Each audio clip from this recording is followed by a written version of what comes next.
But joining us here in studio for the rest of this hour and 20 minutes into the next hour is David Icke. And you would have thought that the King of England had arrived, you know, to visit with the people. In fact, they were a lot more excited than that when David showed up. I've got to be honest. When I showed up, I was mobbed. I think they have a word for it in rugby. What do they call it?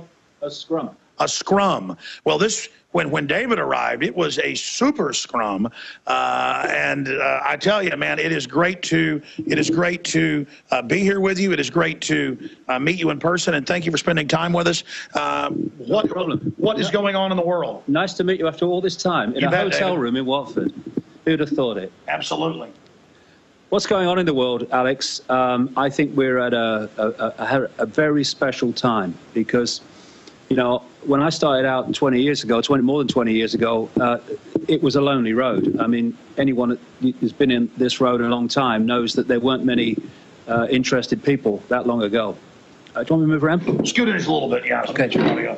And now, suddenly, this cusp moment where we're getting towards a critical mass of people where the waters are starting to break.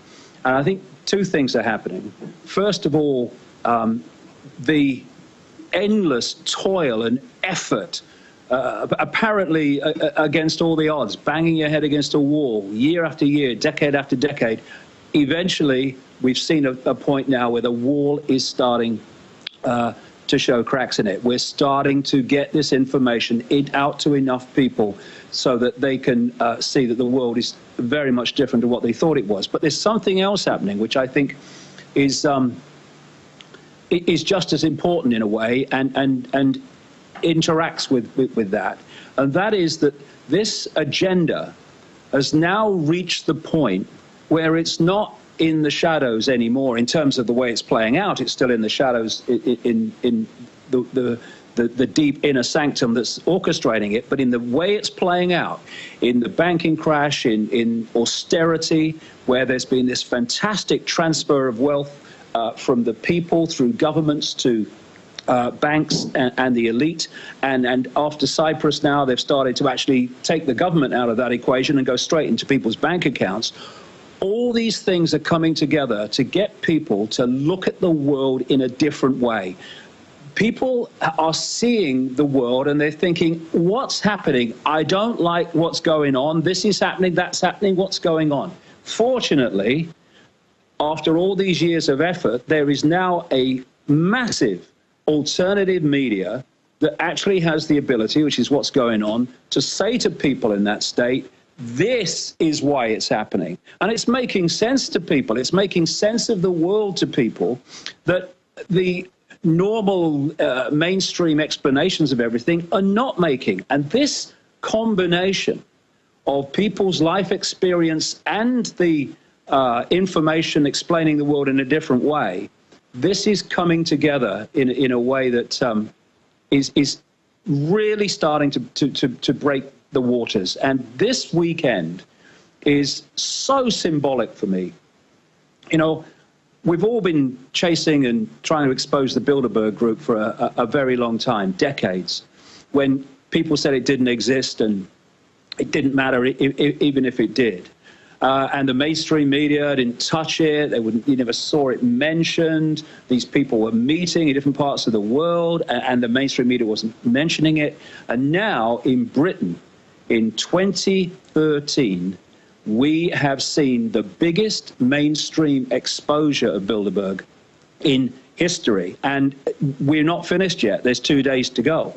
And the genie is out of the bottle, and it ain't going back.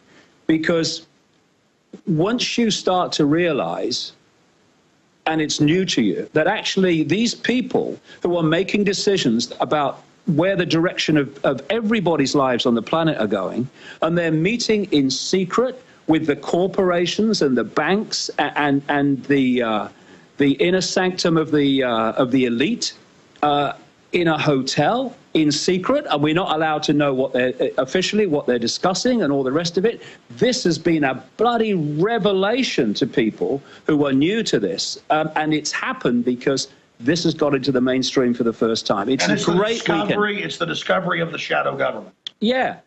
You know, what we've been talking about all these years, that actually, if you go high enough, there's only one oil company, there's only one biotech company, there's only one big pharma company. In the end, there's only one political party in terms of major political parties in every country.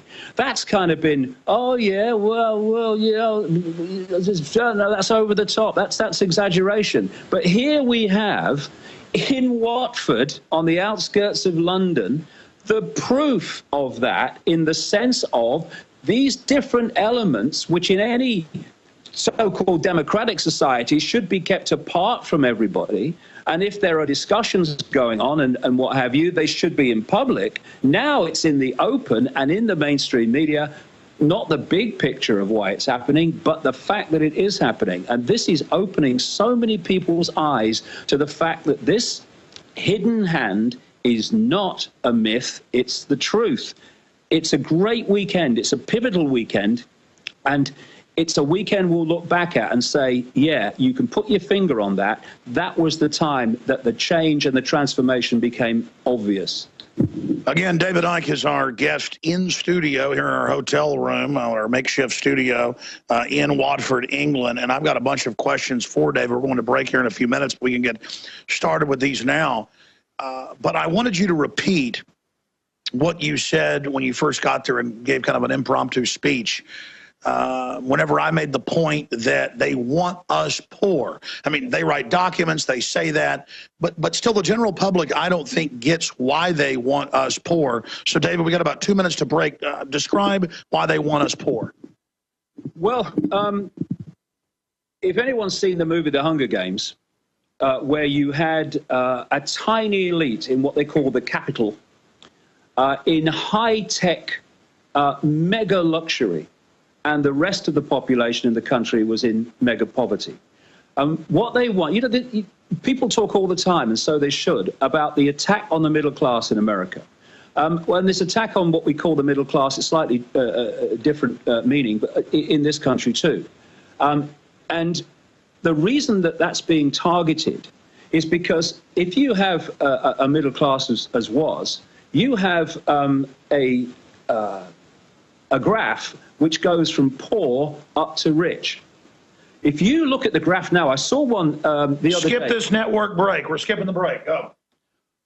I saw one the other day on an official mainstream website in America, and it went like this: poor, middle class, hardly much movement, and then straight up. And the straight up was 1%, and it was so big that they had to put the top of that pyramid next to it to get it on the page.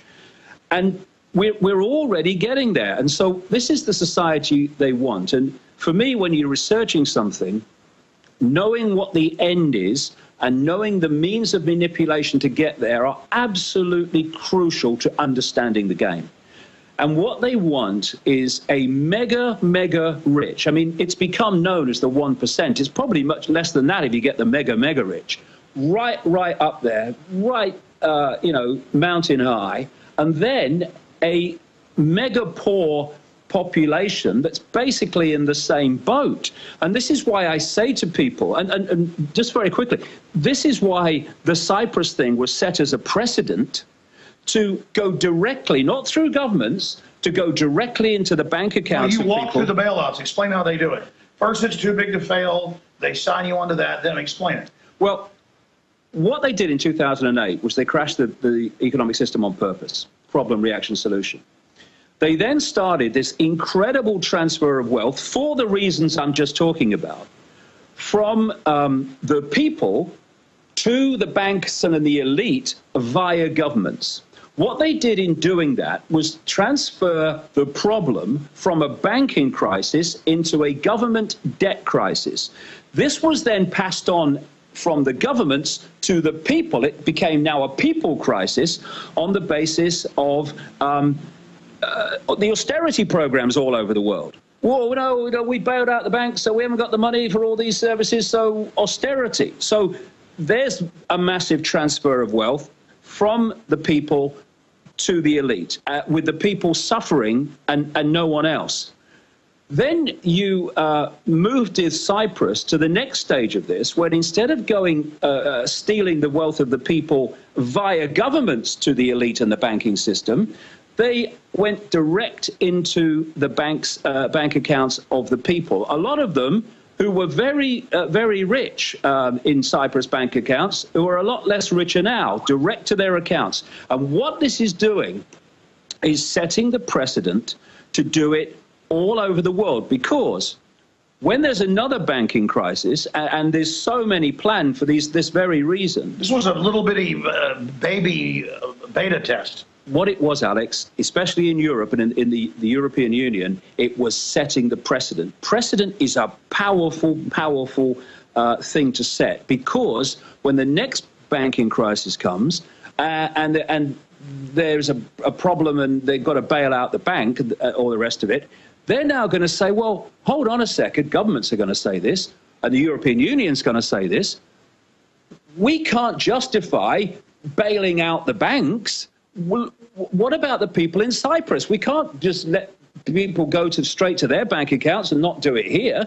And that's the idea. And so I'll say this to people around the world who at the moment think they're well off, and at the moment think that this does not affect them and it's not your problem. If you are not a member of this elite of the elite, if you are not a member of this upper echelon of this 1%, then they want your money too, and they're coming for it. And this precedent set in Cyprus is a massive step towards that. They want you as poor as the people you think, well, they're poor, they're not my problem. The idea is to make it your problem. And therefore, we have to come together and put down the fault lines of income bracket and so-called class. We're in this together because they want us all mega poor, not just the currently mega poor. That's right. It is a total tool of political control, and they write books about it. Whether it's Henry Kissinger and his Memorandum 200, or whether it's the science czar, John P. Holdren, or Agenda 21, they say they want a post-industrial world where they're in these government and corporate and university reservations. They're above the law. They get the life extension technology. They get it all. And that's only the next phase. In fact, where did that newspaper go that I had? Here it is, right here, David. This is what I want to talk to you about next. Then we'll get back into Bilderberg. We'll get back into, is this really the beginning of the fall of Bilderberg? I also see a key line we may be passing where, okay, we have the awakening, but if people don't do something, then it just kind of sets a precedent that, okay, we accept that. Yeah. So I want to discuss that with you. I've got a bunch of points I want to go over, but the London Independent, and you look at the cover of it today, half of Britons alive in 2020 will get cancer. And they're now saying in the next few years, half of Americans will have diabetes.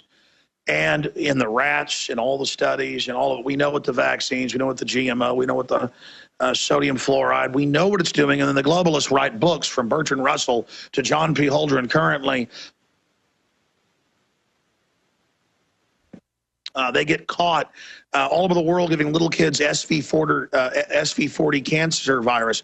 They know what they're doing, and they're just getting us all used to everybody's got cancer, everybody's got Parkinson's early, everybody's got neurological disorders, everybody's got diseases, everybody's got problems. And then, don't worry, we've got treatments for the disease you've now got. And let's, never mind that breast cancer is up 3,000%, or children's cancer is up over 10,000%. And again, America and England lead the world because we're run by these eugenicists. Hitler was their man. He just went a little bit early and only after specific groups. They're going after the whole world in a scientific program. And it just hits me that, of course, I'm not worried about them killing me, or I'm not worried about being shut down. I'm not worried about being sued or any of this, because I've read their own words. I know how diabolical it is. I know I'm living in the equivalent of a science fiction nightmare. They want the whole world and our numbers reduced by at least 80%. They're on record. They're on record doing secret experiments against us all over the world. We know the people running our countries are the most wicked people on the earth. We know they're funding Al-Qaeda and using them on innocent countries like Libya and Syria. We know they're spying on us without warrants. We now know they're criminal. What we've all said, unfortunately, is all being confirmed.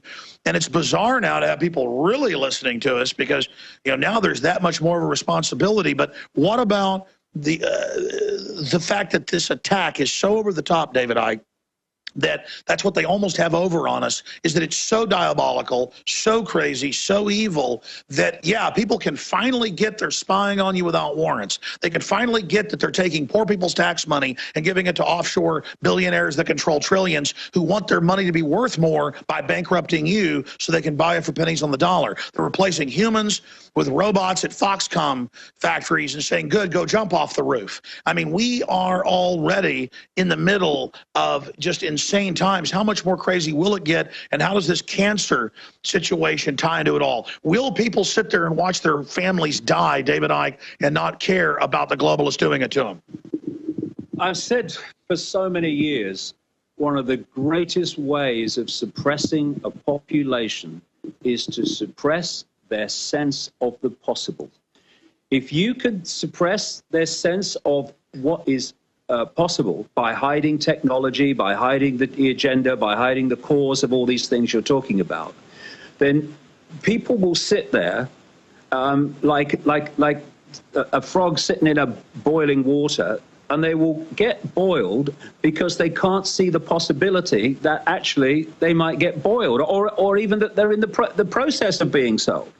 And so the biggest, and this is the mainstream media, the mainstream media's range of what is possible is so minute, and this then is transferred by people getting most of their information through the mainstream media to the population.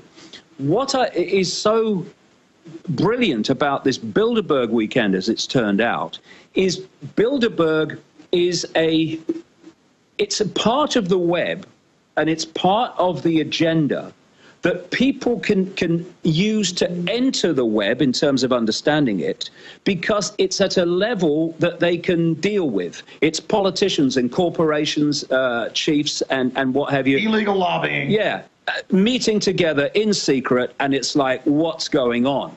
But the Bilderberg group is merely a strand in the web, and it's well out from the center, the spider. And if you go back from the Bilderberg group towards the spider, the closer you get, the more evil, the more satanic, the more secretive and exclusive these strands in the web become. You go that way from the Bilderberg group into mainstream society, and you're going into governments and departments and corporations where the same agreed agenda plays out. Absolutely, extremely powerful with David Icke. I want to come back and talk about what is at the core of the spider, and how you said that Savelle at the BBC was basically a pedophile years ago. You laid all this out, and I would hear this 17 years ago, and I'd go, he says a lot of good stuff, but I can't buy this. And then it all just keeps coming true, coming true, coming true. How did you know all this? I guess you worked there. We're going to talk to David Icke and more straight ahead, and he'll be with you in the next hour for some. We'll take your phone calls, and you'll meet his son. Stay with us. As we saw in Katrina, and as we are watching now in New York and New Jersey, the federal government can't and won't help you in a crisis. FEMA ran out of water and MREs in days. Electricity is still off to over 1 million people. The Red Cross, who is quick to beg for money, is now slow to react. Don't put it off any longer. Get prepared today. While you're on InfoWarsShop.com, check out these other great preparedness items. The Aquapod kit lets you store up to 65 gallons of water in your bathtub. The Pocket Socket provides you with manual electricity for small electronics like your cell phone. The Life Straw is great for your bug-out bag. And check out our complete line of Interfood products for great tasting and nutritionally dense foods that have a great shelf life. If you are looking to secure your home in a crisis, you can order Strategic Relocations, the film, a great companion to the book Strategic Relocations 3rd edition, and The Secure Home by Joel Skousen. When the time to perform arrives, the time to prepare has already passed. Get prepared now, so if a crisis strikes your home, you and your family will be secure. Go to InfoWarsShop.com.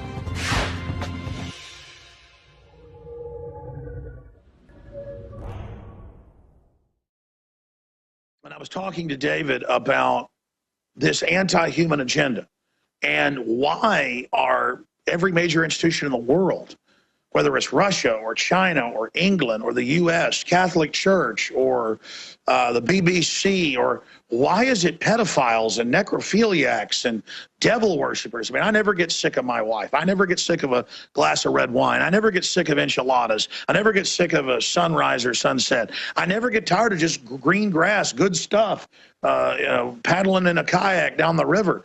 I do not get how they're so into this, and that's why they win. What you were talking about is that they've shrunk the possible, so we're so naive. David Icke, you can say what you want about him. That's when I realized about 15 years ago, this guy is nothing but positive.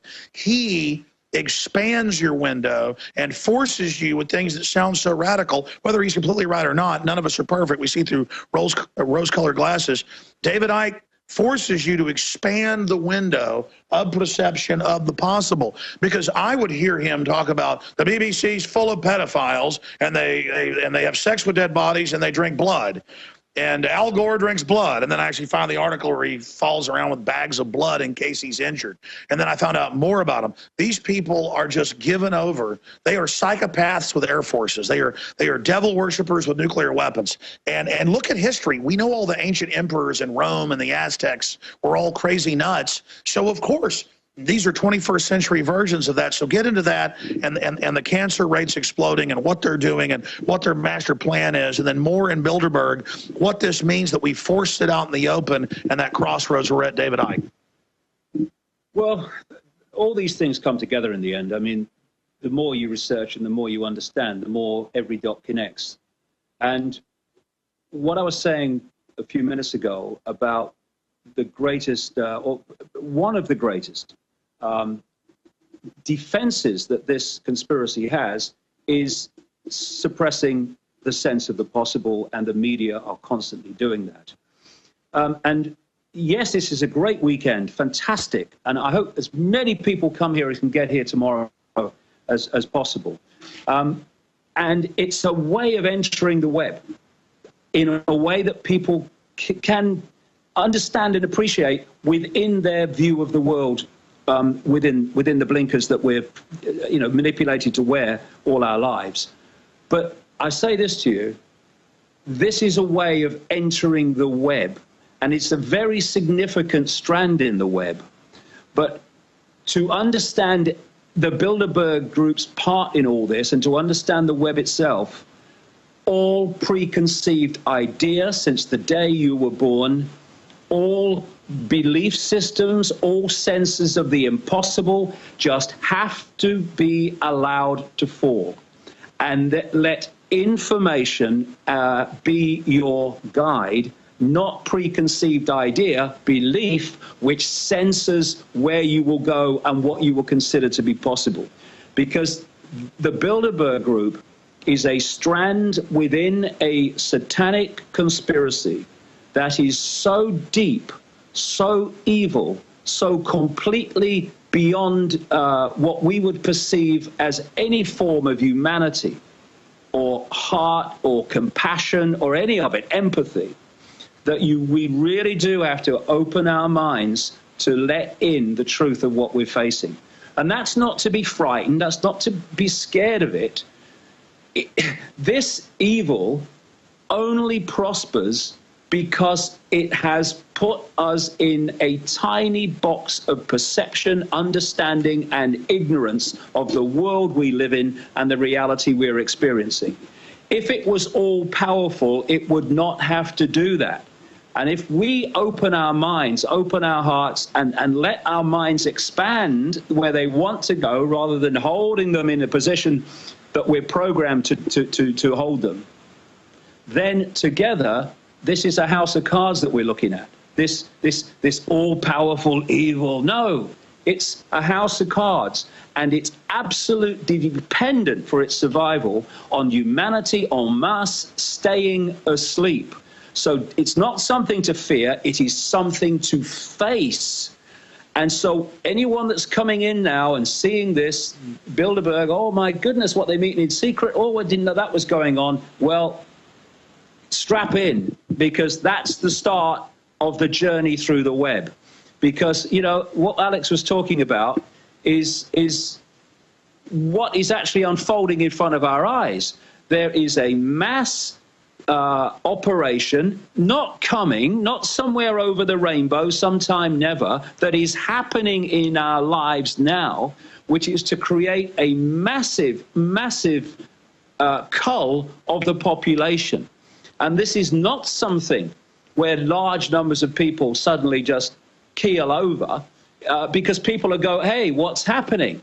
This is a cumulative destroying of the human immune system and a war on the human body and the human mind. And it's being done because of the web. The spider at the center of the web therefore controls the policy of corporations, biotech corporations like Monsanto, that are producing the GM foods which are genetically modifying us.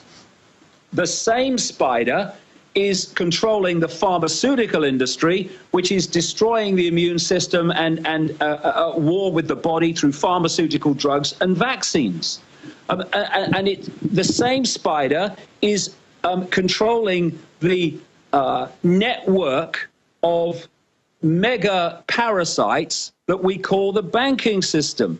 That same spider is dictating through the web to governments to introduce the agenda that the spider is dictating. This is a major part of what Bilderberg does in this interface between the hidden and the world that we see. So it's time not just to recognize what the Bilderberg group is, but what a great moment that people are now seeing it in such numbers, but to make that the first step, because this spider's web, this rabbit hole, whatever analogy you want, is so deep, and we need to face it so we can sort it out, and therefore all impossibles must be off if we're going to understand what's really happening. Absolutely. I meant to do this today, and I forgot to tell the crew, if they can search engine this Charlie Skelton article, it was linked up on Infowars.com, but if they just search Bilderberg 2013, Friendly Policeman, A Press Zone, and The One Show, if they'll just search one of Charlie Skelton's, or just go to Charlie Skelton's articles on The Guardian and go to Bilderberg 2013, Friendly Policeman, A Press Zone, and The One Show. And myself and Leanne McAdoo were over there taking photos while the crew was doing video interviews as the globalists drove in yesterday. And we both missed the shot, but I saw it with my eye. And I missed that. And then I looked over and another came by, because it's hard when they're driving by fast to catch it. The one spot you can get a shot. They were all driving by, because I saw this 3 times. And thank God somebody caught it. They caught it on multiple cars. They would drive by with Daily Mails, because the first time I saw it, I said, that's just got to be a coincidence. A second time, a third time. Now, maybe the Mercedes cab company said, here, cover your face with this, but it's the image of them covering their faces. They don't have tinted windows with a tabloid magazine, a newspaper. They would drive by with newspapers over their faces, and there's a photo of this. Again, Bilderberg 2013, Friendly Policeman. Just search engine that, folks. Click news, and you'll get it. Bilderberg 2013, Friendly Policeman. Did the office, were you guys able to find that yet? Okay, they're showing it right now on screen, David. Look at this. Now, because, again, I wasn't up there even much of the time. A bunch of them came in at once, so I was sitting there. And I saw it once. I said, did we get that? No, it's blurred. Oh, this the guy got it. Okay, did we get that? Yeah, finally. They went 3 times. 3 cars went by with the Daily Mail tabloid up with the words, child porn teacher allowed back in classroom. Why would they drive by with a tabloid saying child porn when you've been exposing Savelle and the royal family and all this? What is really going on here, David Icke? Well, it's funny, because I noticed that this morning just before I left home to come up here. I saw one of those pictures, and I thought, well, what an appropriate bloody headline to cover your face with. You know, we chatted about There's this. a lot of irony. Yeah, we've chatted about this in America. We've been in America a few times. One of the things that we, can you hear me all right? Yeah, just scoot into it. One of the things that I'm talking about when I say we have to expand our sense of the possible is that this web, in the end, is being orchestrated from beyond human sight by a force that is anything but human. And the rituals, the satanic rituals to the gods that these people are so into and constantly into, the gods are these entities that are operating outside human sight, which are orchestrating this agenda. Now, I know people have... But why drive through covering your face saying child porn? Well, I mean, in many ways, it's just literally he's putting it over his face, but he's putting it in ours, isn't he? But the thing is that the reason they're so into Satanism and so into pedophilia is because these entities feed off human energy. Satanists kill because they believe they're getting power. They're feeding off human energy. They're feeding off fear. This is why they've created a structure in human society that is a global factory of fear and anxiety. And death. Yeah, death. They feed off death. That's part Torture. of. That's part of all of it. We're the good guys. We torture and bomb for peace. And this is the point about pedophilia. I've been researching this a very, very long time because I've just gone where the music took me or the information and not let preconceived idea block me. And I don't care what people think about me, so it's not made me keep my mouth shut through fear of being ridiculed. I'm quite used to that, funnily enough. But I've been researching this a long time in multiple countries, and I'll tell you this. The energy that these entities want more than anything else is a child's energy before puberty when changes happen which take it beyond perfection for them. It's a nectar to them.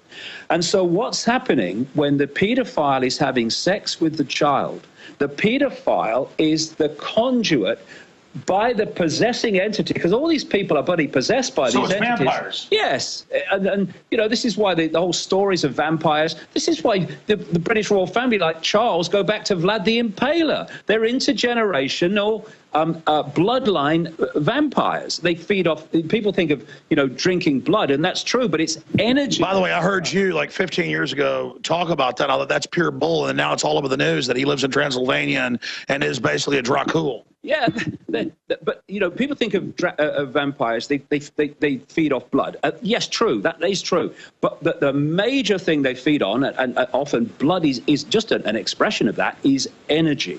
And so they're looking for the energy of children.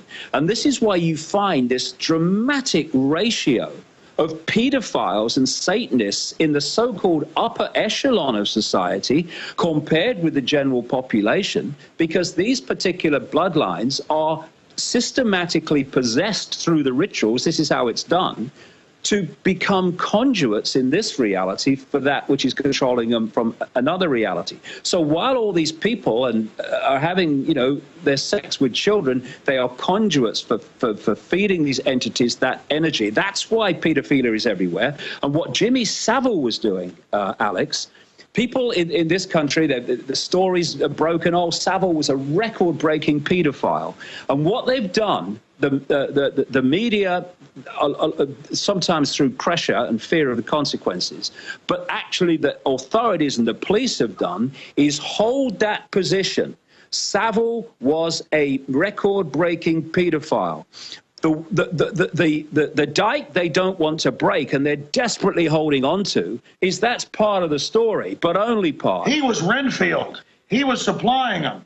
He was supplying politicians like Ted Heath, a man I exposed as a Satanist and child killer 7 years before he died, in a book. It was read to him, the passage was read days after it was published in 1997, 98, and he had 7 years to do something about it, and he never did anything about it. Why? Because it was true. Savile was also brought into the inner sanctum of the British royal family. Well, they don't just rape kids, they slit their throats. Oh, they do all. Well, that was the speciality of Heath, yeah. Well, stay there. We're going to go to break right now, folks. All I can tell you is from my study, they're all into this, whether it's demons or whatever that are running them doing it. Christians say it's demons. He says it's something else. And all the same thing. Yeah, all the same thing. Same thing.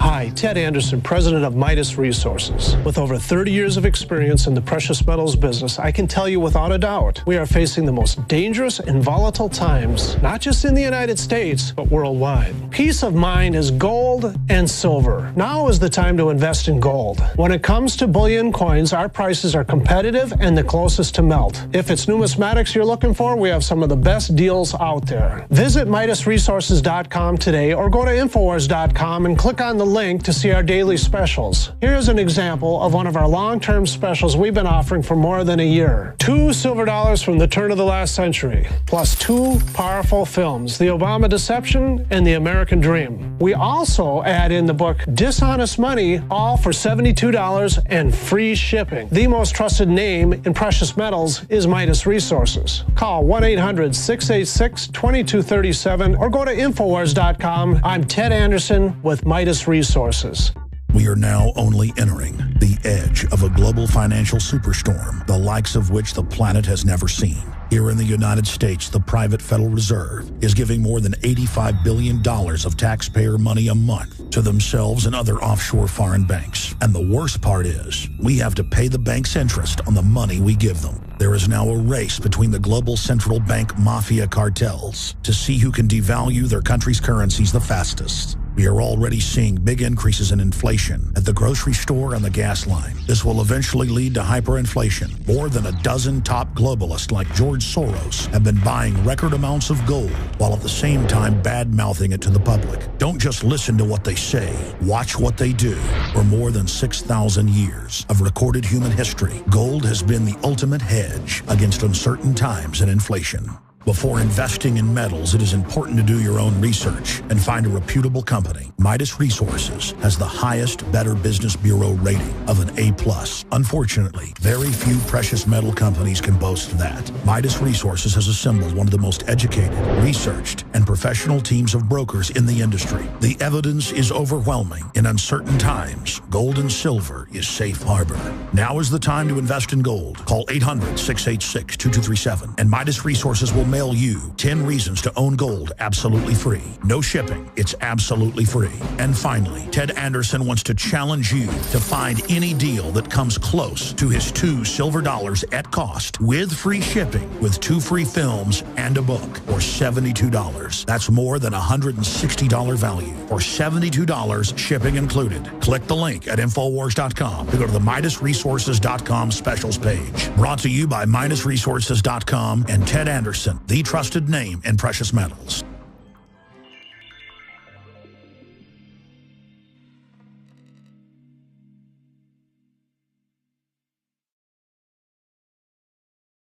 All right, we're going to go 30 minutes into the next hour, and David Icke's going to be here with us. We're going to have his son, who works on the site and is really an informed person as well, joining us here on the broadcast. And I just want to be clear about this. I've had the biggest shows on BBC, Sky Television, you name it, call us, and they want us to come into town and, you know, be on their shows, and we may do that. But the point is that they would kill before not to admit Bilderberg even existed. And of course, we're like, here it exists. Here's their minutes. Here's declassified documents. The CIA helped set it up. It was a Hitler plan to put the whole of Europe under an economic dictatorship, the EU. Here's the name of it. I talked to the member of the EU Parliament. We heard that in the first hour, who exposed it. That's what's so frustrating, is that I know the Federal Reserve is private. I've read their charter. You can read it right now. It's public. You go to the Library of Congress and read it, not just online. I know the Bilderberg Group was founded in '54, but was actually around before that. I've had National Archive documents leaked to me. WikiLeaks has got them, but a lot of it's public. And the media sits there going, you believe it exists. BBC still tried that. The other media knew the jig was up, but they know they're lying to their viewers. It's about hearing, well, it doesn't exist, but I know it exists to make you feel small. It's about keeping that idea small. So whether it's demons, whatever it is, I can't prove any of that. I know that you don't get into these upper echelons of the elite unless you are into devil worship, hurting children. And I know every culture ends up being run by an elite that does that, when no one I know acts like that or believes like that. So regardless of what runs it, regardless, it's going on. And David Icke, how did you discover, you know, all of this? Because you said you went to, I think it was Peru, by some standing stones and had a vision. And, you know, I don't get into New Age type stuff. I don't even believe in all that. I went to Stonehenge and walked across a line thinking, oh, this is boring, and instantly felt energized. Is that what we're talking about? Yeah, I mean, I've talked to you on the show before about the fact that, you know, this reality is a projection from an energetic information blueprint, a bit like wireless internet. And you believe that scientists have found now that it's a computer program, that that's the hack? Yeah, that's the hack. But the thing is that the energy that you felt, see, the Earth has an energy field. We all know that. Everyone accepts that. But it is interpenetrated with a network of lines. They're known in Britain as ley lines or meridian lines. These are lines of force. Now, where many of these lines cross, think of it as a web. It literally is a web of energy, electromagnetic energy. So where lots of them cross... That's how birds navigate. Yeah, well, yes. These are the electromagnetic By the way, it's now been proven that we all have these cells in our brain. Yeah, these are the electromagnetic fields that they use to navigate. And so many other things happen that are called paranormal. The scientists, you know, like, you know, Stonehenge is a good one. Stonehenge is where the bloody scientists ought to be. That's where their minds are in terms of, you know, understanding reality as it really is. But the scientists kind of dismiss that. So they're going, this is a mystery. But when you understand you've got this unifying field which unifies everything, suddenly the paranormal becomes perfectly bloody logical. But where lots of these lines cross, a massive vortex of energy is created. And if you do things in that vortex, you affect the Earth's energy field in a much more powerful way. By the way, I thought it was a joke, had forgotten it was on the phone and walked across a line, and they kept going back, and my whole crew felt it. Yeah, I mean, I was doing this. Have you been there? I've been loads of times. I've been doing, you know, this is something I researched at great length years ago, and it's not New Age. Some people who do it you call themselves New Age. What it is simply understanding reality on a level that mainstream science does not understand, does not want to understand. Why?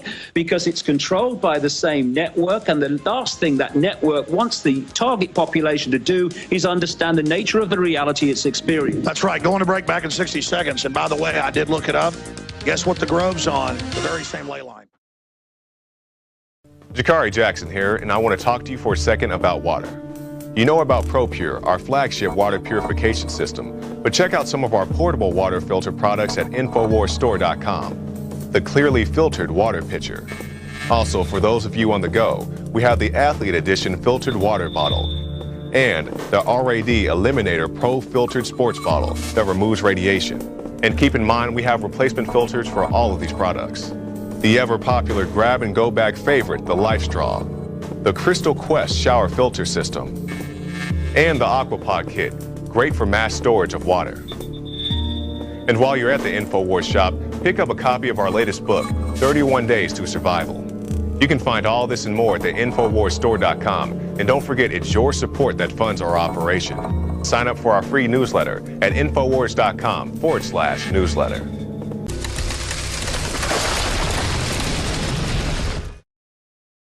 Well, ladies and gentlemen, I feel like I really know him well, and I did over the phone, talking to him for like 15 years on air. But David Icke is here in studio in Watford, England. People say Watford, some working class area. The Grove is incredibly beautiful, and it's got bizarre skeleton art all over it, and people being absorbed, losing their humanity, becoming machines. This is a short segment, David. We're going to get a bunch of world news with you in the next segment, but you were starting to get into the royal family.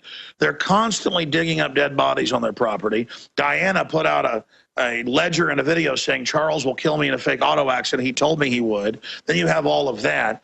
You have all this bizarreness where only the queen can eat swans, no one else can.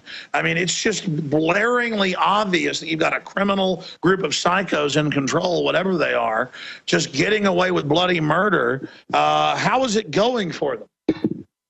Well, it's not going for them like it was, because people are becoming more and more irreverent. I mean, you know, I've had a stomach condition for the last, 60 years of my life, which gets me nauseous and wanting to throw up. And it's funny because every time I see the royal family doing one of their public rituals, that's when I get it. You know what I mean? And it's about worshiping them. Yes, they want to be worshipped. You have this thing, you can't turn your back on the Queen. I wish I met her. You watched me. It's this this reverence they have, and we need to get irreverent with this system and not kind of bow to it, which is what they want. But what I was saying earlier, Jimmy Savile, child procurer to the elite, he was procuring children for Ted Heath on his yacht Morning Cloud from the now infamous children's home on Jersey. But he was, by his own words, introduced. This guy's a disc jockey. And in the end, he wasn't even that. But in his own words, he was introduced into the inner sanctum of the royal family by Lord Mountbatten in the 1960s, the mentor of Prince Philip and Prince Charles. And he said to do favors. I can get them things. Yeah, Mountbatten is a known paedophile. He was involved in paedophilia at places like the King Cora Boys Home in Belfast and what have you. And ask this question. Media, ask yourself this question. What is an aging disc jockey doing in the inner sanctum of the royal family, so close that by his own words, and I know this from other sources who were very close friends of Princess Diana for 9 years before she died, that he was asked by them to be the go-between and the mediator between Diana and Charles when their marriage was breaking down. What's going on? And I'll tell you how I knew about Savile. This is a very, very interesting story. In 1997, 98, I was asked to go to a little meeting at the House of Lords. I'd never even been into the House of Lords. I didn't know what I was going into. And it was just a small group of people. And we just had a chat in the afternoon. But there was somebody there who wasn't from the House of Lords who was saying some very interesting things about the death of Princess Diana. This was about 98, not long after it happened. And I called her over afterwards. I said, how do you know all that? And she says, well, my best friend was the best friend of Diana for 9 years. And they fell out about 2 years before Diana died. She said, I think she'll talk to you. A few weeks later, or days later, she arrives on the island where I live. And I've got all this on tape. It's still at home on tape. And she told me about... You gotta air that. Yeah, it's on one of those old tapes. No, it doesn't matter. Yeah, but this is the point. What she told me in 1998... was the way that the royal family treated Diana, that Jimmy Savile was on the inner sanctum of the royal family, and Princess Diana called him a sleazebag, and that he was a necrophiliac and... Hold on. Well, I want to repeat all this and get to the rest of it when we come back from break. This is too powerful, and you're going to hear this type of stuff because I'm the craziest man in America, crazy like a fox to put the truth on the air. It's all come out, the necrophilia, everything. Many anthropologists and archaeologists believe that before man even discovered the power to harness and use fire, we were involved in agrarian activities. That is, taking the seeds of plants and then replanting them to produce more. The very foundation of our modern civilization and human culture is centered around the planting and cultivation of edible plants, fruits, vegetables, nuts, you name it. And the globalists have been going after gardening. They've been harassing people that have gardens in their front yards or their backyards. They've called for licenses for people to have gardens because you can't trust prisoners in the police state America to be able to grow their own food. That's why I've come to the realization that we need to become self-sufficient. You need to be informed. You need to have the Second Amendment to protect yourself. You need to be politically active to wake up others. You need to filter your water. But you also need to plant a garden. Even if you live in an apartment, you can do this.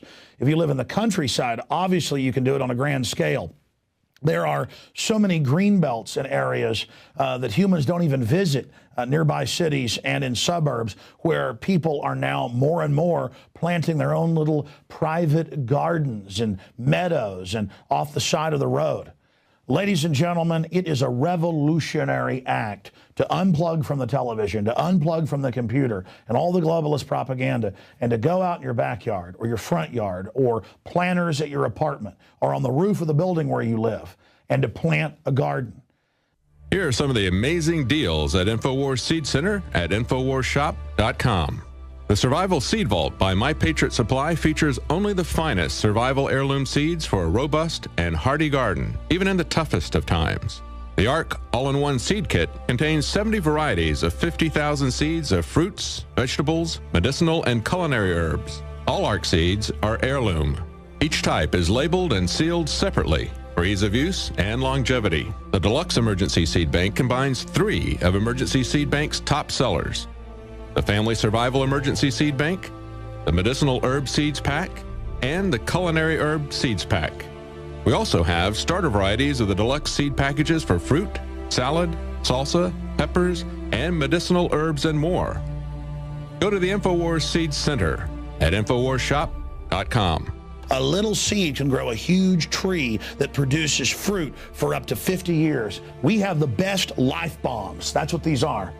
We have the best weapons against death out there at the lowest prices, waiting for you to lovingly plant them and lovingly grow them and lovingly eat them and share them with others.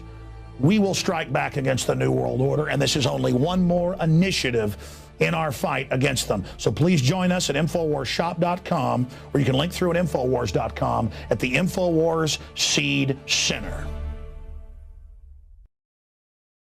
We got David Icke here, meeting him in person for the first time ever, in the middle of just a globalist political bloodbath. You've got the New York Times saying Obama, let me get the exact headline, can no longer lead. He is completely discredited. And again, that's supposedly the paper of record. He's just a puppet now they're trying to discard. They think he can't get any more of an agenda through for him. You've got David Cameron, the prime minister, going to Bilderberg. I've never seen a president or prime minister during an event go to it. I guess they're like, fine, we're exposed.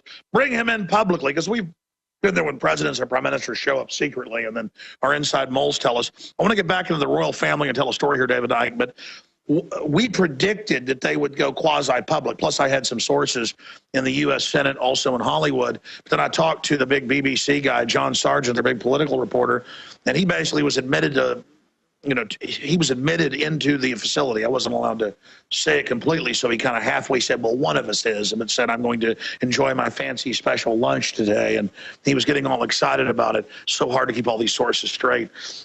The point is that they wanted to remain secret because what they're doing is illegal, setting policy. Now it's out in the open. What does it mean to have David Cameron go there?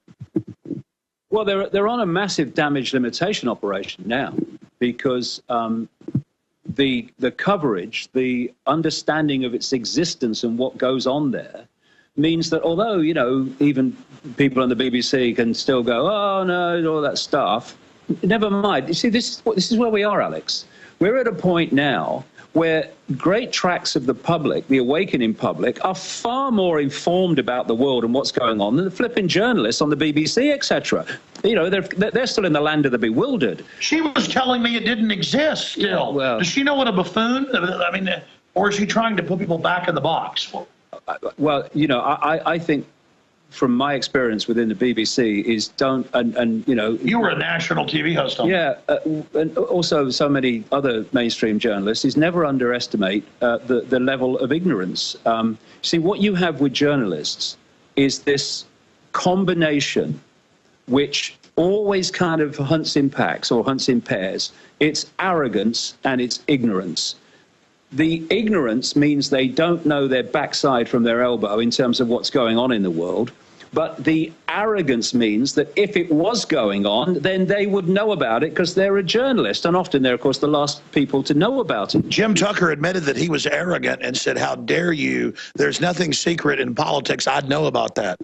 Yeah. But this is, and then he set out to expose it. Yeah, but this is the thing. When you are a journalist and you think that because you're a journalist, you would know about it if it was this big, this is the point. They have no conception of what's happening in the world. What they do is they report dots. I mean, this is coming back to what you said earlier. They will report in The Independent that there's a massive explosion of cancer in Britain. Here, they will report something about vaccines. Here, they will report something about what's going on in politics. Here, they will do something about fluoride in water. What they don't do is bring the dots together so you can see the web, you can see the tapestry. They won't do that. And Bilderberg now are in a point where it's like being caught. You know, when you're doing something you shouldn't be doing in a bedroom or something. And suddenly the door opens, and suddenly you're standing up and you're brushing yourself down. Oh, no, nice to see you. Nothing's going on. So look, the Prime Minister's here. Yeah. So now they're trying to go, oh, well, yeah, but it don't matter. I mean, it doesn't really matter. Yeah, we exist, yeah, but it don't matter. But the public are ahead of them. This is the point. The public are not going to accept this. They won't take this rubbish anymore on the scale that they have before.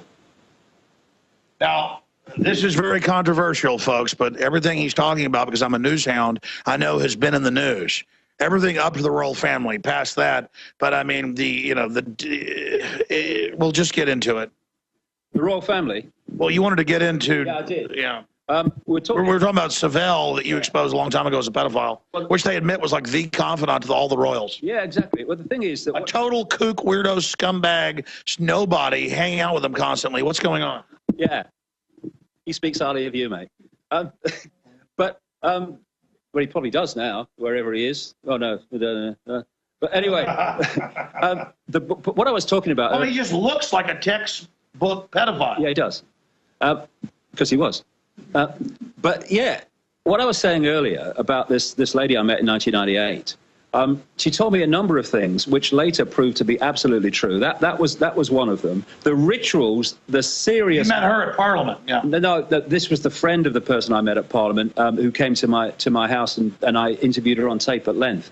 Her name was Christine Fitzgerald. She was a friend of Diana and acknowledged to be so by the media for about 9 years. But what she told me about the rituals and what goes on at places like Balmoral Castle and all, was just beyond belief, but true. Now, say it, tell it. Well, I mean, literally sacrificing children, drinking their blood, and all that stuff that they go on. Hey, I've been told by people that just went to Oxford who are famous, but I can't say their names, that they did devil worship and mass orgies. Yeah, but it's the norm at that so-called level. Oh no, that's low level. Yeah, but. The thing is, it's far more prevalent than anyone believes. That's the trouble.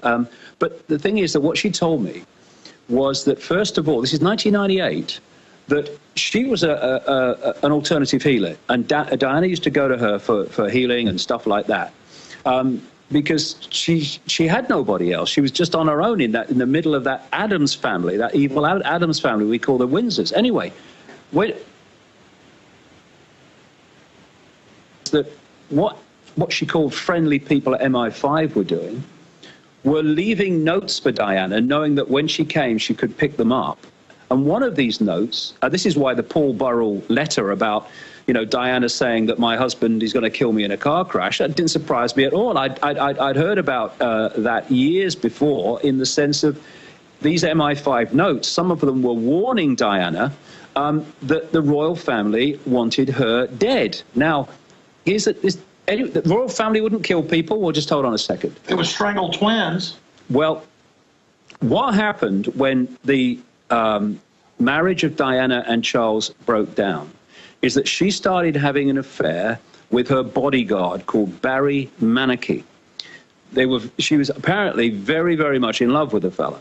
Then Barry Manicky dies in a strange motorcycle accident in which he was basically garroted across the road and pulled off his bike and killed. Now, it was said... And here's the headline, Daily Mail, Diana bodyguard killed for our affair. Yeah.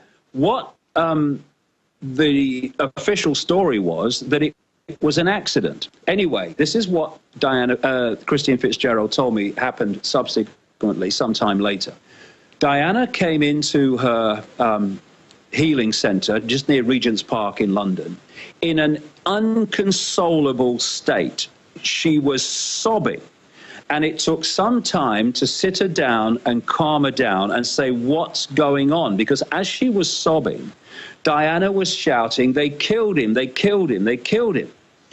And what Diana then said is that earlier that day, hence the response, what she called Prince Charles's senior detective had said to her, because by this time, it's sometime after the death of the bodyguard, she was having an affair with a man, now out and accepted in the open, with a guy called Captain James Hewitt. And she said that what had happened is the senior detective of Prince Charles had just said to her that the affair with Hewitt had to end, and if it didn't, he could end up like Barry Manicky, which is the bodyguard that's supposed to have been in an accident. He was telling her they killed her. He also said to her in the same conversation, and don't think that you're not expendable either. And Diana told her the story whereby when she'd first heard about Manicky, Barry Manicky, was when she was with Charles in a limo being driven to the steps of an airplane, and outside were all the paparazzi. And just as they were about to get out, she said, Charles leaned across and said, "Pity about your friend, wasn't it?"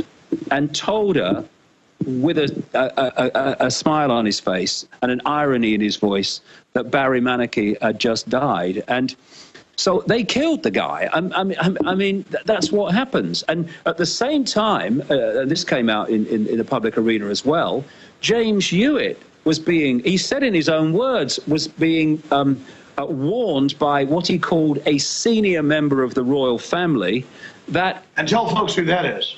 James Hewitt, he was the guy who had the affair later with Diana. And he said publicly that a senior member of the royal family had contacted him and said the affair must end, or in effect, they can't be, they can't say what the consequences would be. In other words, he was being threatened in the same way. The royal family, the Windsors, are an evil intergenerational bloodline with human and non-human DNA and hearts of frickin' stone. Hello, this is Hank Hill, and I'm telling you what, you need to listen to Alex Jones. Yeah. Infowars.com. My judge, what is the secret of the universe? Infowars.com.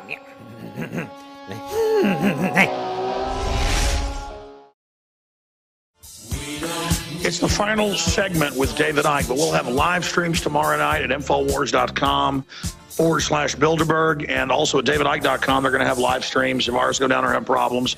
And if theirs have problems, you can go to our streams, but DavidIcke.com. David wants to speak before me at 5 o'clock. I speak at like 6, but I want him to go longer, so I'll speak at 6:30 or so. I'm just going for 30 minutes. They're at the Grove overlooking where the globalists are meeting. Believe me, they're very upset by this. They don't like it. But I drug him in here because I knew he was in the newsletter. He helped run DavidIcke.com. Gareth Icke, who is David Icke's son, I thought he'd have the premiere here on our radio show. Buddy, what is it like having a dad like this? It's interesting. For one thing, it's not regular, but it's good. It's great because it gives me the freedom to try and be myself as well. Well, you're an accomplished musician. Tell us about some of the work you're doing and your view on Bilderberg. Well, to be honest, I was a musician for a long time, and I was trying, like all young people do, is to try and break into the industry and try and make it, whatever making it means. And then I found out from the inside just how corrupt and just how bent the whole industry is, which kind of freaked me out a bit, to be honest, because obviously, Dad's been talking about this stuff for a long time, but to actually see it, I was offered £100,000 on my first album to take the album as an advance, based on me changing my surname and saying basically I didn't agree with anything that Dad had ever said. I was offered it there on a plate, and obviously told them to stick it up their arse, obviously. But that kind of woke me up a bit, and now, the music industry is so corrupt that all the musicians are, and it's the same at Bilderberg because there's lots of musicians around as well. There's some really, really top-notch musicians that are turning their back on the establishment and on the music industry and doing it on their own. And I'm happy to be part of that. It's great. Making noise. And give people your website. Yes, just GarethIcke.com. Yeah, I'm normally talking rubbish on there, but it's all good fun. And there's loads of songs on there too. GarethIcke.com. And in closing, I'm going to come back with all the news, folks, all the info in the next 30 minutes I haven't gotten to yet. David, we're talking about how they try to intimidate us, and when we don't fear them, then they are pathetic. What is the key, in closing, in about 3 minutes, to defeat these people? Well, if I could just say very quickly, Alex, this fella was at school when the ridicule of me was at its peak, and he went through a nightmare at school as a kid, being ridiculed day after day after day, and he's still sitting by my side. This is one hell of a bloke, I'll tell you, and he's a fantastic musician. But they're not laughing now. No, they're not laughing. No, well, the bloody media are laughing, but I mean, again, they're laughing to themselves. Yeah, well, you know, when they attack us, it's an endorsement. The thing is, they've got, I feel for them, you know, bless them, because they've got to come to terms with the fact that they've been reporting the world in a completely inaccurate way all their careers, and the people they've been ridiculing have been people that have been doing the job that they should have been doing but aren't. For me, you know, if you can get to Watford tomorrow, if you can get to the Grove Hotel and join us, please come. Oh, yeah, and the police are trying to divert you away. I'll tell you after David leaves, but go ahead. Yeah, it's very important to listen to what Alex says after the break, because they're trying to do everything they can to stop people getting there and to make it as difficult as possible. Please, let's come in numbers. Let's smile in their face, and let's do what is necessary to make a massive statement in numbers. Absolutely looking across at the place where it's all going on. Please, make the effort. We will. What would your dad say? How about 3 generations? What would your dad say looking down on you right now? Well, my father was someone who was highly intelligent and a rebel, but of course didn't know anything of this was going on. And, you know, I tell you what my father did, Alex. He said to me when I was a little kid, I never forgot it. He said, "You're never finished in life until you sit down and say to yourself, I'm finished. Until you get to that point, no one can stop you." And I remembered that through the ridicule years, and I remember it now because, you know, this is a great weekend, and it's a great step forward, but my goodness, have we got some work to do in the years ahead. Massive. But that stuck with me and got me through so much. And this kid, I tell you, this fella went through hell as a child because of the abuse of his father. And the fact that he's still going and so successful, I'm so proud of this boy, I can't tell you. And my other kids as well, Kerry and Jamie. Hey, I got to tell you, David Icke, it's great meeting you in person after all these years, and we've missed each other a few times narrowly, but here we are now, and tomorrow speaking outside the Grove. Everybody should be there. This is historic, and you're doing great work getting people to think outside the box. David Icke. Yeah, you too, mate. All right. Great to meet you. We'll be right back after the break, folks. Stay with us. Visit Infowars.com and PrisonPlanet.com. When you're on the site, you can also tune in 24 hours a day to my daily radio broadcast. There's also a free iPhone app to listen to the syndicated radio show when and where you want.